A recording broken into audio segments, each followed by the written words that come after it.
पाठशाला में आपका बहुत बहुत स्वागत है। दोस्तों, आपके लिए आज मैं 40 इंपॉर्टेंट प्रश्न लेके आया हूँ, या आप कहिए 40 मोस्ट इंपॉर्टेंट प्रश्न लेके आया हूँ। किसके? हिंदी साहित्य के। ठीक है, हिंदी साहित्य के। हिंदी साहित्य के। कोई महानुभाव कह रहे थे कि तू क्या मास्टर बनेगा रे, तेरे को तो हो और ही में अंतर समझ में नहीं आता। बताओ, ऐसा कुछ हो सकता है कि हो और ही में अंतर समझ में ना आए? ठीक है, लिखने में कई बार ऐसा हो गया होगा कि बोलने में कई बार हो और ही हो गया होगा, तो कई बार दुष्ट लोग भी होते हैं, तो दुष्ट लोग बड़े परेशान करते हैं भाई। ठीक है, तो 40 इंपॉर्टेंट प्रश्न हैं, इनमें से काफ़ी जरूरी प्रश्न हैं, आप गंभीरता से देखिएगा। मैं कम से कम समय में कोशिश करूंगा 7-8 मिनट में 40 क्वेश्चन में धुआंधार स्पीड से आपके खत्म करा दूं। पीडीएफ मैं अभी इसके बाद आपकी क्लास डालने के बाद डाल दूंगा, किसमें? आपके टेलीग्राम चैनल में। ठीक है, अब आप जल्दी से उत्तर दीजिएगा फटाफट और मुझे बताइएगा 40 में से आपके कितने सही हुए। अगर 40 में 40 सही किए तो मैं हर्ट का उसको मतलब हर्ट दूंगा उसको वहाँ पे जाके। पहला, वीरों का कैसा हो वसंत, किसने ये कविता लिखी है? तो ये कविता लिखी गई है सुभद्रा कुमारी चौहान द्वारा। ठीक है, मोस्ट इंपोर्टेंट अगला प्रश्न, हिंदी का पहला पत्र। तो हिंदी का पहला पत्र है उदंत मार्तंड। कौन सा? उदंत मार्तंड, जिसका जो संपादन कार्य किया है वो जुगल किशोर है ना, जुगल किशोर शुक्ल है ना, जुगल किशोर शुक्ल है ना, जुगल किशोर शुक्ल। और सन 1826 में इसका प्रकाशन शुरू हुआ था। कहाँ से? आपके कोलकाता से। ये बात आप बहुत अच्छे से ध्यान रखेंगे। अगला प्रश्न, भक्तमाल। भक्तमाल क्या है? भक्तमाल एक ग्रंथ है और भक्तमाल ग्रंथ का संबंध रामानंद संप्रदाय से। किससे? रामानंद संप्रदाय से है। ये नाभादास जी द्वारा रचित है। अगला प्रश्न, सूफी, मोस्ट इंपोर्टेंट, सूफी संतों की शैली। तो सूफी संत कौन हुए? तो आपका जो भक्ति काल है ना, आपका जो भक्ति काल है, इसमें आपके दो वो हैं धाराएं हैं, निर्गुण है और सगुण है। निर्गुण में भी दो धाराएं हैं, आपकी संत काव्य और आपका सूफी काव्य है ना। ये आपका कौन सा है? ये आपका संत काव्य, ज्ञानमार्गी और प्रेमाश्रयी है ना, ज्ञानाश्रयी प्रेमाश्रयी। तो प्रेमाश्रयी को सूफी काव्य कहते हैं। और सूफियों की जो शैली है वो मसनवी शैली है, आप ध्यान रखेंगे, उत्तर भी हो जाएगा। अगला, गोस्वामी तुलसीदास का निधन वाराणसी के किस घाट के निकट आपका हुआ था? ये बात आपको ध्यान रखना है। तो आपका 80 घाट है ना, 80 गंग के तीर है ना, श्रावण शुक्ला सप्तमी तुलसी तजियो शरीर, ये बात ध्यान रखना है। अगला, 100 अजान एक सुजान। 100 अजान एक सुजान है ना, 100 अजान एक सुजान। तो इस रचना के रचनाकार हैं बालकृष्ण भट्ट। कौन है? बालकृष्ण भट्ट। अगला, मोस्ट इंपोर्टेंट, आनंद कादम्बिनी। आपका आनंद कादम्बिनी का जो प्रकाशन होता था वो कहाँ से होता था? आपके मिर्ज़ापुर से होता था। और इसके संपादक कौन थे? आपके बद्री नारायण चौधरी। कौन थे आपके? बद्री नारायण चौधरी। बद्री नारायण चौधरी, इनका जो उपनाम है वो प्रेम घन है ना, प्रेम घन, ये आपको ध्यान रखना है। अगला प्रश्न है, राष्ट्र का वादी कवि रामधारी सिंह दिनकर को उर्वशी के लिए, देखो उर्वशी जो है ना, इसके रचनाकार कौन है? आपके प्रसाद जी भी हैं, जयशंकर प्रसाद जी भी हैं और आपके दिनकर जी भी हैं। ठीक है, दिनकर जी भी हैं। परंतु जब भी पेपर में आपका आए है ना, अलग से भी बता रहा हूं मैं, अगर प्रसाद और जी और दिनकर जी दोनों हो तो दिनकर जी को चूज करना है। अगर दिनकर जी हैं फिर तो दिनकर जी हैं, प्रसाद जी हैं तो प्रसाद जी हैं। परंतु दोनों यदि आ जाएं तो आपको दिनकर जी को चूज करना है। बात ध्यान से सुन लेना, क्योंकि उर्वशी जो है ना, उर्वशी के लिए ज्ञानपीठ पुरस्कार आपका मिला है किनको? दिनकर जी को, सन 1972 में। ठीक है, जहां तक मुझे सन का याद है 1972 में। आचार्य रामचंद्र शुक्ल का निबंध संग्रह। आचार्य रामचंद्र शुक्ल हिंदी में आलोचक की भूमिका में है। किसमें? आलोचक की भूमिका में है। हिंदी साहित्य का इतिहास। कौन सा? हिंदी साहित्य का इतिहास। हिंदी साहित्य का इतिहास एक प्रमुख पुस्तक इन्होंने दी है और उसका नाम है आपका चिंतामणि। इनके जो निबंध संग्रह का नाम है चिंतामणि। अगला जो हमारा प्रश्न है, आचरण की सभ्यता है ना, आचरण की सभ्यता, ये पुस्तक किसकी है? सरदार पूर्ण सिंह की। काफी इंपॉर्टेंट क्वेश्चन है, आपको ध्यान रखना है। अगला प्रश्न, या लकुटी अरु कामर या पर राज तिहुपुर को तज डारो, ये पंक्ति किसकी है? तो ये पंक्ति है आपकी रसखान की। किनकी? रसखान की। एक्सप्लेन करने का समय नहीं तो एक्सप्लेन करता।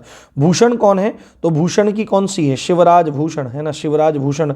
ये रचनाएं फिर लिख दूं, फिर क्या पता कोई कहने लगे कि शिवराज भी नहीं लिखा जाता। भाई साहब खतरनाक है। शिवराज भूषण है ना, शिवराज भूषण। शिवा बावनी, शिवा बावनी है ना, और छत्रसाल दशक, छत्रसाल दशक इन्होंने ये रचनाएं लिखी हैं और ये रीतिकालीन कवि हैं। रीतिकालीन कवियों में भी ये रीतिबद्ध कवि हैं। कौन है? रीतिबद्ध कवि के अंतर्गत ये आते हैं आपके। अगला प्रश्न है, हिंदी भाषा और साहित्य नामक ग्रंथ के लेखक कौन है? तो हिंदी भाषा और साहित्य नामक ग्रंथ के जो लेखक हैं वो डॉक्टर श्याम सुंदर दास हैं। कौन है? डॉक्टर श्याम सुंदर दास।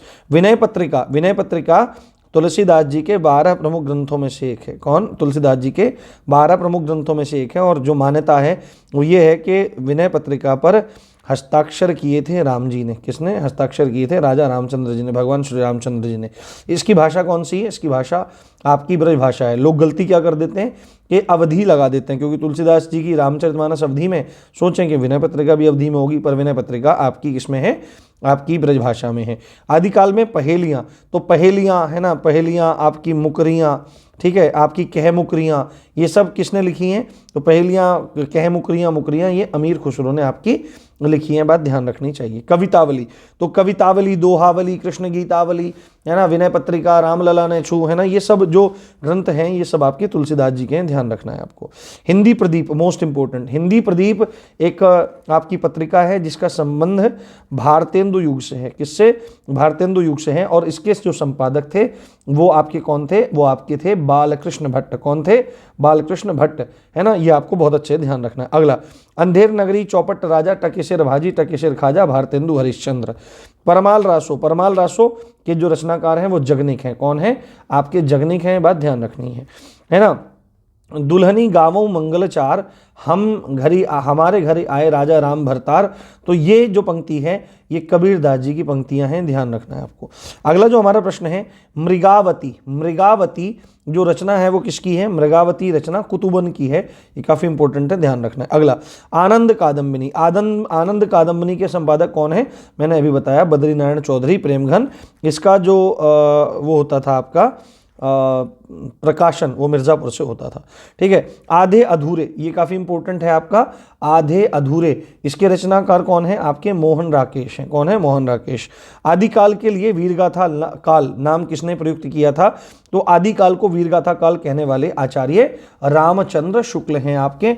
इस चीज को आपको बहुत अच्छे से ध्यान रख लेना है, जरा सा भी इसको आपको भूलना नहीं है। ठीक है। अगला प्रश्न है हमारा, अंधा कुआं। कौन सा? आपका अंधा कुआं नाटक के लेखक कौन है? तो लक्ष्मी नारायण लाल आपके अंधा कुआं नाटक के लेखक हैं। अब मोस्ट इंपोर्टेंट प्रश्न आपका, देखो हिंदी साहित्य के 40 इंपोर्टेंट प्रश्नों की तरफ हम जा रहे हैं और तार सप्तक का जिक्र ना करें तो ये हमारे लिए ठीक नहीं है। पहली बात तो तार सप्तक के जो संपादक हैं वो आपको बोलना है अज्ञे जी हैं। कौन है? सच्चिदानंद हीरानंद वात्स्यायन अज्ञे। और प्रथम तार सप्तक का प्रकाशन है 1943 का, आपको याद रख लेना है। पहला आया 1943 में, है ना, फिर लिख देता हूँ, 3 नहीं लिखा जाएगा, फिर बोल देगा कोई बहादुर। ठीक है। अगला है आपका 1951, है ना, तीसरा है 1959 और चौथा है 1979। ये आपको याद रखना है। 43, 51, आपका 59 और 79, ये 4 साल हैं जब आपके तार सप्तक आए थे, ध्यान रखना है। ठीक है। घनानंद किस युग के कवि हैं? तो घनानंद जो हैं आपके रीतिकालीन कवि हैं और रीति मुक्त कवियों की श्रेणी में आते हैं। किस में आते हैं? रीति मुक्त कवियों की श्रेणी में आपके आते हैं। बीजक, बीजक किसकी रचना है? तो बीजक आपकी कबीरदास जी की रचना है। एक्चुअली में क्या है?